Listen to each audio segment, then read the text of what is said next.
everybody. Welcome back again. I hope you enjoyed your coffee and your coffee break.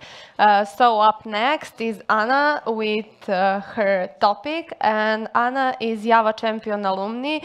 And she loves sharing knowledge and with tech communities. And she's senior developer advocate at Oracle. I hope this is all correct, Anna. Yes, and she will introduce you a topic, a glance at the Java Performance Toolbox. So, Thank you for welcome. Thank you. Thank you for introducing me. That's all good and perfect. I know that probably some of you are tired, but I hope you can bear with me through the presentation and you will like what I'm going to share with you. It's going to be a little more dynamic for this late hour in the evening. So this is where you can find me on social media, on Twitter and on Mastodon. My Twitter handler is Umbra1508. That's where I'm going to share the slides as well. And yes, I love to solve complex stuff that usually are around Java and Kubernetes or Java and containers. Today is going to be more containers, Java and containers. Feel free to DM me or to write to me if you have like any other concerns or questions about Java. So I'm happy to answer and to debate on Java topics. Nowadays, as we've seen also in the presentation earlier, we're kind of running things in containers. Everything is in containers, and we're running a lot of stuff in the cloud. But we also have a lot of tools to help us. And that's great, but oftentimes we tend to forget that there are some tools that are already there in the market that can be combined with the new and shiny things to make our lives easier. And the presentation of today is going to show a little bit of that as well. So there are some developer questions I had when developing Java applications in containers. Like, first of all, which tools help me create container images with only what I need at runtime? In the presentation earlier, we saw how we can create Docker images and how we can improve them. But we also have this concern about performance, like having the smallest container image as possible that runs the fastest and so on. Then how do we run the JDK tools in containers? And how do we proxy their output? Because, well, they're running in the cloud, but we also want to have that information somehow more tangible, more near us, not just in a black box that's not tangible. How do we capture performance-relevant JVM and application events? And, well, of course, which tools can help us to fine-tune the JVM flags and keep the application overhead at minimum? Because it's important to fine-tune our applications, but also we want for those tools not to take a lot of memory or CPU when we're running them. And last but not least, how do you correlate that data from the JVM monitoring tools with the ones that are available in the container world, such as Prometheus or Grafana? And oftentimes, when we're like wanting to build the most efficient Docker image, we're kind of asking Google or ChatGPT nowadays, like, which tool builds the best, the most efficient Docker image? And, well, the answer depends is true, because it depends on your knowledge, on your existing knowledge, on what you feel comfortable to use as a developer, and of course, on what your team would feel comfortable to use overall in the future to maintain that choice. There are a lot of tools to build an OCI-compliant image, and you've seen in the presentation earlier, there are many of them. These are just a list of what I've used to build an OCI-compliant image throughout the time. All great. Love them all. But I started, like probably many of you, with a good old Docker file. Can you please raise your hands if you have read or written a Docker file? OK, so we have people that have me. Good, thank you. So we all have seen this, and we know some basic information about it. We always know that we should use a small base image because we want to make it, have a container image that's small. So we should start with a small base, if possible. Then that base should help us to create images with common layers. And not only that, we should install only what is strictly needed. So these are like 3 principles that are always kind of guiding us in our heads when we are maintaining the Docker file, when we're thinking about the Docker file. But there's something I want to direct your attention. Another question. Are there any Java developers in the room? Please raise your hand. Good. There's a question for you. This Docker file is using the GRE. to run a Java application. What happened with the GRE starting with Java 11, with JDK 11? Can somebody tell me? Okay, then it's going to give a shocking answer to you if you're not telling me. Yeah. Yes, you're right. So the answer was that it got removed because the modules were introduced. And that's the truth. I mean, the GRE is not present anymore there as a given with the JDK. But we have an option to do our own GREs, to create our own custom Java runtimes for container images. So it's not like it disappeared and we don't have options to still make our own GREs. And that option is called JLink. So we can have a tool that is linking a set of modules along with their transient dependencies to create a custom runtime image. So JLink was available was specified in Java 282. And as the name it says, command line tool to link modules that are in a JImage file. Because I'm going to share the slides, behind the underscore is a link. So you're going to find an explanation what's this JImage. And it can generate runtime images. So what happens with my good old Docker file is that I'm going to use this tool. Because in the legacy JDK image, I used to have a bin, a GRE, and a lib. But starting with JDK 9, because JLink was available starting with JDK 9, I can generate my own image via JLink and make my modular runtime image with only what I need. So I can maintain my good old Docker file with JLink, as explained earlier, with two stages. I have the runtime stage build, and I have the application stage build, the one that is actually running my application when I'm going to run my container image. The runtime stage build, of course, I can build my own custom GRE. I'm just using an image of the OpenJDK 20 in this case, the latest Java release. And I just add modules. And now the question is like, which modules, right? So how do you know which modules to add there? Well, that's easy. There's another tool called JDApps that can tell you which modules your application is using. So in my case, it's a Spring Boot application that creates to-do items. So I was able to run JDApps with that command and get the modules. Simply as that. And then just copy-paste those modules into that command there, and that's it. Now, because I want to maintain this as minimum as possible, I don't want to have any debug information in my output image. And I also don't want to have any man pages or any header pages there. And I would like to compress my output. And I have 3 levels to enable compression, in my case, a zip. Last but not least, I need to place it somewhere, so it's going to be the folder Java runtime. What's next? Well, that's next is the application stage build. Keep it at minimum, remember? So in this case, I don't need much. I just need an operating system, right? I just need an operating system, and I need my custom runtime that I previously built in my previous stage. Just copy it and make that the new Java home. Probably familiar with the Java home. Then continue with my application deployment.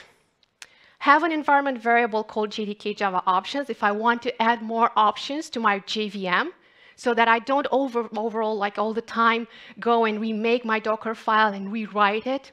I'm just, enabling options of the JVM from external, from Docker Compose, from Kubernetes, from my orchestrator. And of course, run the application. Good.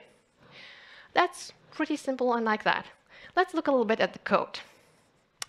So my application, my to-do app, is really, really simple, having just one controller, a repository, a model, makes to-do items, simple as that.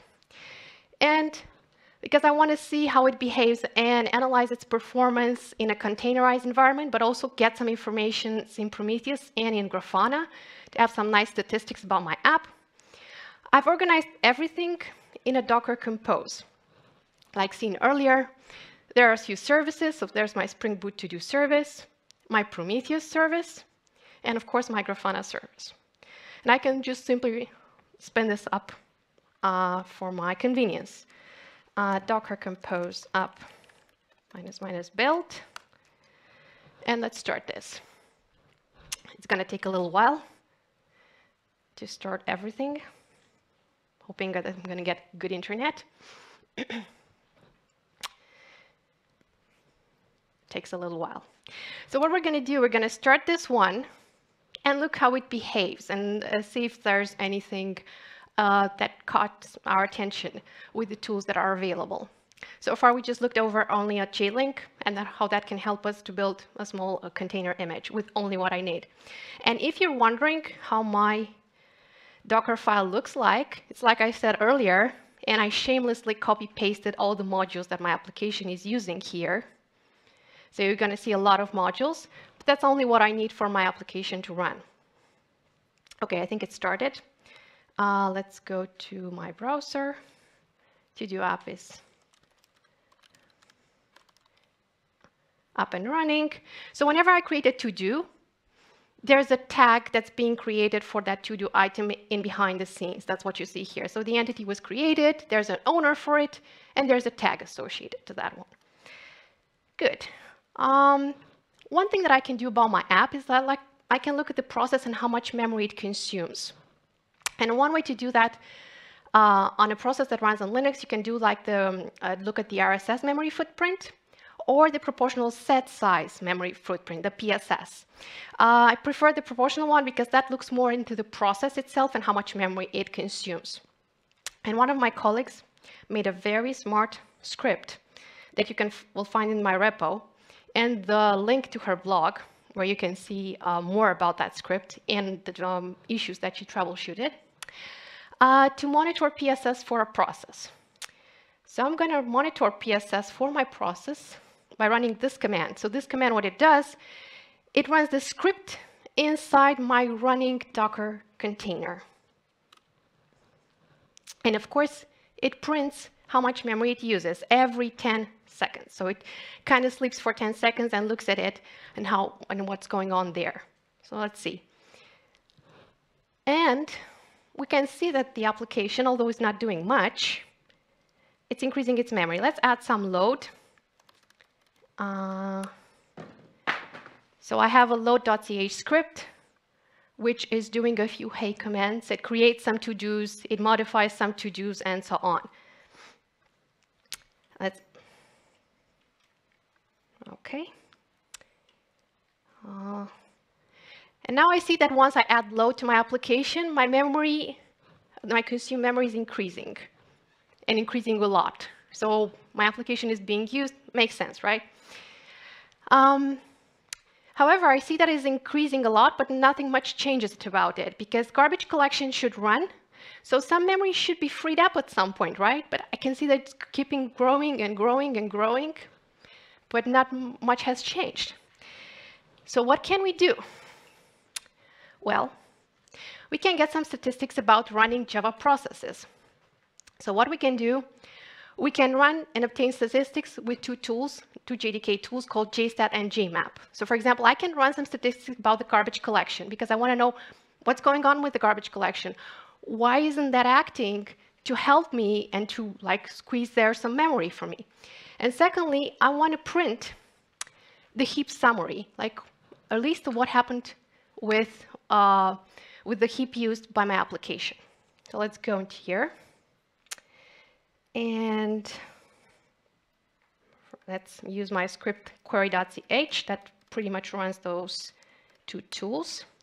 So first of all, I'm going to do the jstat tool that queries for how the garbage collection has been run. And those parameters means to sample every 25 seconds and take 250 samples, and add at every 10 lines a header, because you need to know what is outputted in that jstat. And of course, I want to also print the heap summaries. OK. So first of all, let's look into the GC stats. There's a lot of data here. And there's a lot of information going on, and so on. But what I'm looking for is on this column called E, which is the hidden space. I'm looking for an area where it reached to 0, and it means for me that garbage collection was there in place. Now, I wasn't that lucky. Maybe you can run the query again to show you a bit. Because if garbage collection didn't run, the promotion of memory didn't happen from a space to another, but also you will see that there's no time change in the last column, like how much time it took the garbage collection. But I think we're going to be luckier in the second run. So again, looking for the 0 and making this a little bigger. So on the Eden space, garbage collection occurred in between these two lines when Eden space got promoted to the old space. So you can see that from here, from 94.12, memory was promoted here to 43.89, and this and old space increased, of course, in size.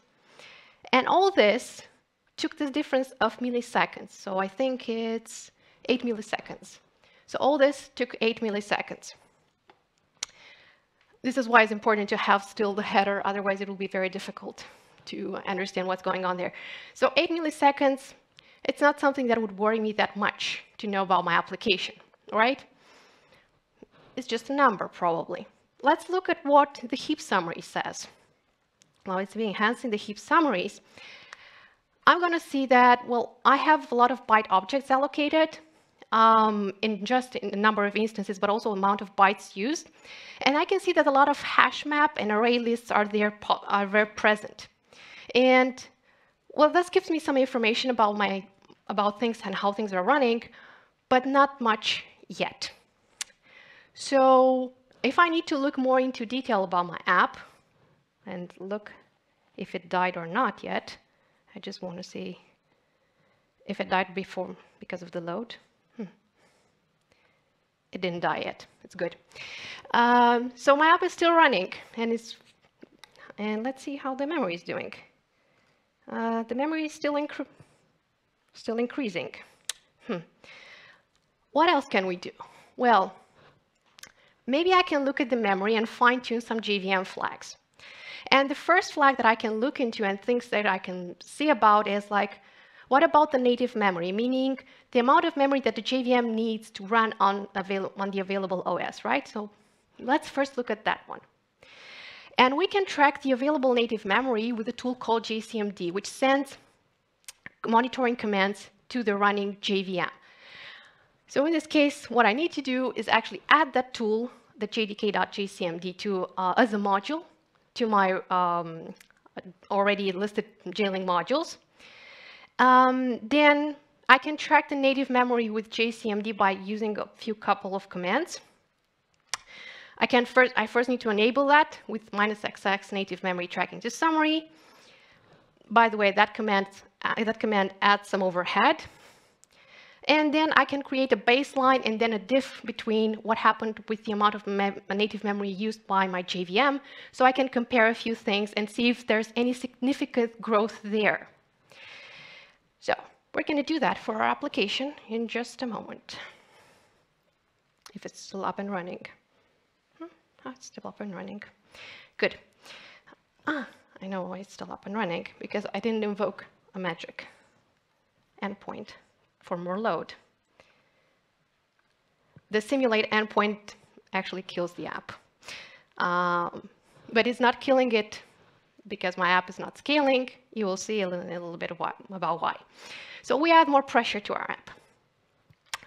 Let's see if the native memory tracking is there present. So first of all, let's check with another script I have. What are the JVM flags? So flag.ch. Oh, actually my application now died. Like any time, Kubernetes would probably spin this up again, but I only have this up, and we're going to spin it up. Do this. What else? The load is stopped. And we're going to run again the tests for our app. No worries, we can simulate the same stuff. It will do the same things. Unload.ch. And yes. Again, we monitor the PSS, and again, we're going to see that is increasing. Cool. So now that we're back here, clear this, and let's run the flags. So first of all, let's see if the native memory tracking is enabled. You can do this by running jcmd, the process ID that's associated with your JVM, also known as LLVM and vm.flags. And it should be called native memory tracking. However, after min heap size, there is no native memory tracking. There's just a jump to none and method code heap size. If I want to run the jcmd1 VM native memory, I get the response is not enabled. However, I don't know that flag by heart, and I'm just going to copy paste it thanks to jinfo in my running Docker Compose. So here, and put it to summary. I need to stop you, sorry. And you. Again. Because I want to see how much of that is being used. Okay, let's load. And let's go for my flag.ch. Now everything should be fine. Okay, I can print the native memory. Okay, I can see the state of the native memory at a certain point in time if I'm running the command jcmd, lmvmid, and vm.native memory. However, this information just gives you one-time info at a certain point in time. And as I said earlier, you want to see a diff of what's going there. So in that case, let's track what's going on with a baseline first. Wait 10 seconds because also my script is waiting 10 seconds for the PSS. And then run a diff for this. Yes, I want to run a diff. So a jcmd1 VM native memory summary diff.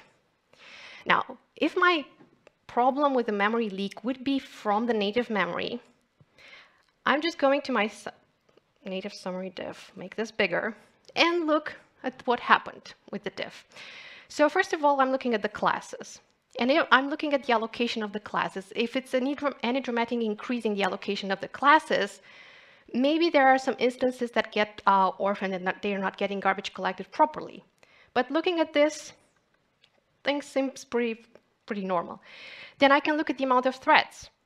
Like maybe there's just too much allocation in the amount of threads or code or JC, but nothing that draws my attention because these numbers should be something that would, and the pluses should be something that would draw my attention. Like if there's a number with thousands, there should be a thousands increase, like to make it suspect that there's a native memory leak. Okay, going here, also with the native memory tracking, you can see the overhead for your application, which is 2 kilobytes. I enable the native memory tracking, so that's how much it consumes. Nothing that would make me worry. Okay, but I'm a Java developer and I need a little bit of something visual for my app. So I can connect also remotely to my application and look at the memory usage. And I see that the non-heap memory usage is like growing, and the heap memory usage is also growing. However, if I perform the JC, I can see that this is decreasing. So native memory shouldn't be the place where I'm looking into. jconsole is great, can connect also to a remote process. And if you're wondering how to securely connect to that, you just have to add a few things to your Docker file, and that's something that I added to my Docker file to connect, and that's what you need for secure connection over GMX. So there's no native memory leak. What do I do next? Maybe I can look at the performance of my application in Prometheus and Grafana and correlate it with some other information. So I can do that thanks to the JDK flight recorder. And I can use the JDK flight recorder for profiling, but also for obtaining information on the long term thanks to GFR streaming. How do we do that? Well, first we add the module jdk.gfr to the container. Then I can enable GFR with -xx start flight recording. And for getting a certain recording, I could use a profile. In this case, profiling. I can have a duration, a delay for my recording, and I can set some settings. And by default, with the JDK flight recorder, there's a default profile and there's a profile given to you when you are getting your JDK. But you can make your own. And in my case, in the code, I shared my own setting, which is profile, I think, or my profile. And you can like say where you want to save your recording. Because I need to inspect it locally, I will save it in the recording.gfr. As I said, okay, for profiling is good, but I just don't want to random profile things. I want to know and see how GFR streaming can help me into connecting my metrics. So what I can do, I can stream selected metrics about my JVM to my monitoring service, send gauge or whatever other metric would help me to Prometheus, for example, and compare that to other existing metrics that my application is exposing via Micrometer most of the time. And you can also expose GFR data through other management APIs as well, like in the example there. With the Java code that's doing the magic all the time, you have to open a repository, and on the event, you just capture the event and make your own metric, and from there to be selected and sent to the monitoring service. To give you an idea, and hoping that my application didn't die yet. Let's see. No, it didn't die because I didn't invoke the problematic endpoint yet. Okay, so how do I enable GFR? Because I want to capture these events after my application has started. In case of a Spring Boot app, I just did it, an application startup. So once my application is ready, I can send those events to Prometheus, for example. And I can query which events are available. However, in my case, I just use the JDK GC heap summary because I want to see a heap summary. I want to see how much CPU my application is having, and of course, something about the garbage collection and how that runs. How do I do that? Well, event-stream.open repository, and then on event, I take the event name, and on the recording event, I'm exposing my gauge and sending that as an export. And if you're searching this in here, let's see. Oh, yes. I know I don't find it. I didn't enable GFR. So I need to enable GFR in my app first. One sec. In my Docker Compose, just gonna copy paste this from here because with all the profile, and have it there. Okay. Docker Compose. Up -- build. So this builds all the time my container. Good. Let's run it. Let's do the load part. Okay, now it should be fine. Let me go to the metrics again. And JDK GC heap summary used is present here. So I have my gauge exported here in the metrics. And if I'm going on the Prometheus, which is going to be queried by the Prometheus endpoint, and say JDK _ GC heap summary used, is my own gauge that I created earlier present in here, and having data given further. I can just check things here on localhost 9090, which is my local Prometheus pinned up by Docker Compose, and you can see that I get some information about my Spring Boot to-do service yet, but it takes time to run. Let's go to somewhere where things are nicer and beautiful, to Grafana. The Prometheus endpoint that is in the Docker Compose is connected as a data source to Grafana. So that's why I'll see pretty much the same data in here. So you can have this Grafana dashboard. It's in my repo, by the way. And if I'm comparing the GC heap summary used versus HTTP request, I can see when the heap summary used occurred and what kind of requests were then when the hype was going up. Also, the CPU load versus the amount of HTTP requests that are there to my app. And you can see when the spike is growing, what kind of requests were more heavy for my app, were more demanding. Okay, so let's go back to this. So GFR streaming helps me to get information, let's say, continuously about how my JVM is doing. My application correlated this to my application, but it still didn't solve my problem with like finding what's actually to be blamed. Okay, let's invoke the problematic endpoint to add more problems to my application. And last but not least, I can profile my application now, because if I'm looking to here, I'm going to sing this again. I can see there's a lot of demand on my heap. So I have my script to record. And what record.ch does, and it's also checked in, it takes a dump of my GFR, and then it can print the event that's called old object sample that usually helps me to look at the memory leaks for my app.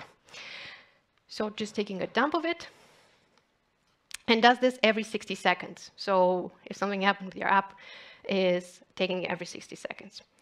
Let's take the dump and look at it in Java Mission Control. So open file, recording GFR, and see what's going on. Okay, you see a lot of reds, probably. Don't know how I can make this bigger. There's nothing to make it a little bigger. However, if I want to look at what causes my problem with the memory, I can look at the heap live set trend. And although that I cannot make this a little bigger, you can see that there are references to the leak candidates. So what can be blamed as a memory leak for my application? Furthermore, I can go here in the memory, look at the live objects. Yeah, we see a lot of reds. Look at the launched URL class loader, and then to the array list class and so on. And look at what happened with my object that keeps, eating a lot of memory. There's a stack trace, and I know it's pretty difficult to read it from there, but if you're looking at the stack trace, there are two of my methods that are being referenced here as, the code created by me that has problems. So the simulate overload, yeah, we know it puts a lot of load on my application. But if I'm looking to the update to do item, which is my regular put method for my item, it says that there's something with it. Whenever I'm going to the line 68, that's something that can cause issues to my application. So let's look at line 68 and what's there to the controller. Line 68, it does a repository save. And this is causing the trouble. What happened is that, and what the problem is, every time we're saving a change on the object, when we create the object with the add to do item, the tags, which is a map, gets an item based on that submitted item there. And that gets it as a key into my map, right? We can store it there. However, if I'm modifying the key in the map, then what happens is that my map keeps increasing. It's because the hash code of the object reference there, it changes. So it thinks that there's another object that should be stored into the map whenever the to-do item gets modified, but there's nothing else that I'm changing within my map. This is a common thing to happen if you're not paying attention on what you're saving with your maps and so on. So the memory leak, what was problematic, was the way that I'm manipulating the objects in my map. The fact that I'm adding things to my map, but when I'm modifying the item, which is the to-do, I'm not paying attention on how I'm maintaining the tags as well. So when not to use GFR streaming, when you need to do profiling, when you need to actually do the recording as I did. But GFR streaming in my case made me and helped me to see that there was an increase in the heap summary used, and so helped me to look at what requests were there for my application and correlate that in Prometheus or in Grafana. And in Prometheus, well, also in Grafana, you can set alerts when there's a spike in amount of memory used. So you can get notifications when that happens. So you can have a look and profile your application in time. Thank you. This is where you find the code, and I'll share the slides on Twitter. I'm 6 minutes over, but I'm welcoming questions from you, or we can catch up on the hallway to have questions over a drink as well. Thank you.